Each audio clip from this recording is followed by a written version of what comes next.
Ce Canadien québécois, c'est Jean-Benoît Nadeau. Vous êtes avec nous en duplex de Sherbrooke. Bonsoir. Bonsoir. Alors vous êtes auteur, journaliste, producteur. Vous avez vécu plusieurs années en France, des Français qui vous inspirent puisque vous leur avez consacré plusieurs livres écrits avec votre femme, Julie Barlow. Et notamment, les Français ont aussi un accent et pas si fou, ces Français. Alors votre nouveau livre s'appelle The Bonjour Effect. Il n'est pas encore traduit en français.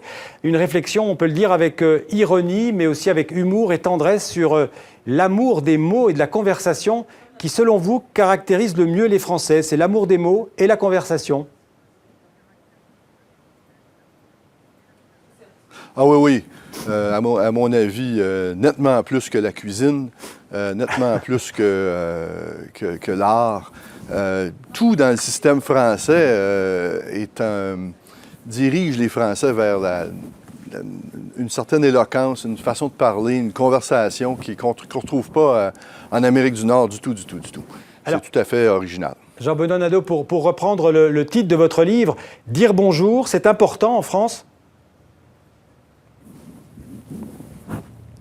Absolument.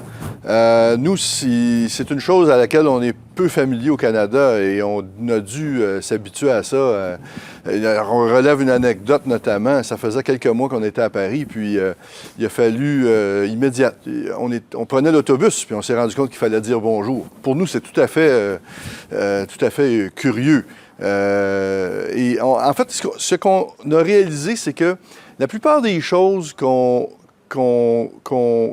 la plupart des fois où on a un problème de communication avec les Français, c'est souvent parce qu'on manque un code élémentaire de la conversation. Et bonjour, qui est notre premier chapitre, est le mot que la plupart des Nord-Américains oublient de dire. Et on se trouve à prendre les Français à contre-pied du fait qu'on ne maîtrise pas cette clé-là. C'est pas parce que le jour est bon. C'est un bruit, c'est un mot que les Français disent pour signaler qu'ils rentrent dans l'espace de quelqu'un d'autre. Les Nord-Américains ne comprennent pas bien ça. Donc, on s'est attardé à ça. On s'est attardé au non aussi, parce que vous savez qu'au Canada, quand quelqu'un nous dit non, c'est parce que c'est non. En France, quand on se fait dire non, c'est pas nécessairement non. Ça peut vouloir dire autre chose. Quand on se fait dire ça n'existe pas, c'est pas nécessairement que ça n'existe pas. Il y a toute une culture autour de la parole en France qui est différente de la nôtre. Et il y a des mots, il y a des codes comme ça qui sont pas bien compris. Et non, c'est drôle parce que toutes les langues ont un mot pour non, mais la charge culturelle autour de ce mot-là n'est pas la même. Par exemple, les Britanniques ne disent jamais non. Quand ils disent « I hear you hein, », je vous entends, c'est parce qu'ils ne sont pas d'accord avec vous. Les Français vont dire non, même s'ils sont peut-être un peu d'accord, mais juste pour nous piquer ou pour nous essayer ou pour ne pas être pris en faute, qui est le crime, pas la faute suprême en France, c'est être pris en faute. Ne pas savoir quelque chose. Donc, devant le danger de ne pas savoir, que dit-on? Non. Ensuite, on passe à autre chose. Les Français n'aiment pas dire « je ne sais pas ». Ça, vous l'avez constaté aussi. Vécu, souvent aussi.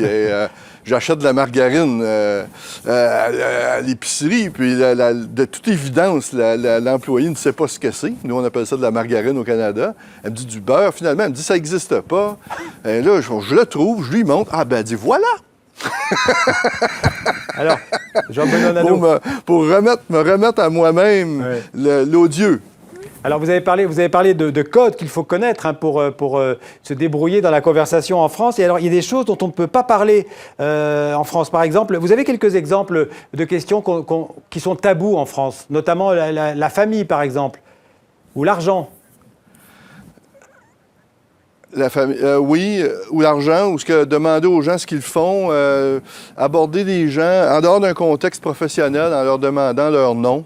Ça, chez nous, c'est très courant, mais en France, c'est moins. L'argent, évidemment, sauf l'argent qu'on n'a pas. Ça, c'est facile de parler de l'argent qu'on n'a pas. C'est moins dangereux. Et puis... Il y a aussi le Nord-Américain a tendance à vouloir afficher un certain optimisme, alors que les Français, l'optimisme, c'est plutôt privé. Une chose que les Français n'aiment pas faire en public, ou en tout cas avec des étrangers, c'est de l'humour. Ils réservent l'humour à la sphère privée de communication. Les Nord-Américains font de l'humour en public. Ils font de l'esprit en privé. Les Français font de l'esprit en public puis de l'humour en privé. Donc, on a souvent l'impression, je le dis en guillemets, que les Français n'ont pas d'humour.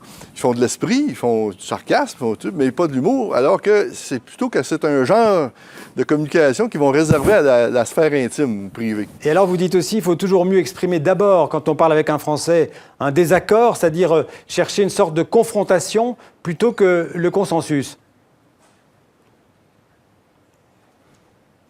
Oui, d'ailleurs, combien de fois je me suis fait dire non, puis en fait, au début, comme Nord-Américain, je me faisais dire non, je partais. Maintenant, je me fais dire non. Bien, je dis, êtes-vous sûr ou croyez-vous? Ah, mais pourtant... Alors, donc, cette culture-là de la contradiction est forte. Et elle est créative, elle amène un degré de conversation très intéressant. Moi, je trouve que c'est fascinant de parler avec les Français parce que la conversation est rarement plate, comme on dit au Québec. Vous diriez quand même que les Français sont plutôt doués pour la conversation, pour les mots, ils ont l'amour des mots, et que l'explication, en tout cas vous le dites dans votre livre, viendrait d'un formatage par l'éducation nationale, par l'école à la française. Absolument. Ça, c'est indubitable. Nous sommes venus en 2013-2014, ma femme et moi, avec nos filles. Et donc là, contrairement à notre premier séjour, là, on était en famille et on a bien vu que l'importance de l'école et la façon dont l'école travaille les enfants, la préoccupation des parents, des familles à ce que l'enfant soit capable de s'exprimer au mieux de son potentiel. C'est extrêmement important. Merci Jean-Benoît Nadeau. J'espère que votre livre sera bientôt disponible en français. Ah, je le souhaite également. OK, à bientôt en tout cas. On viendra vous en reparler avec vous quand il sortira en français. Merci en tout cas d'avoir été avec nous en duplex du Canada. Merci. Merci.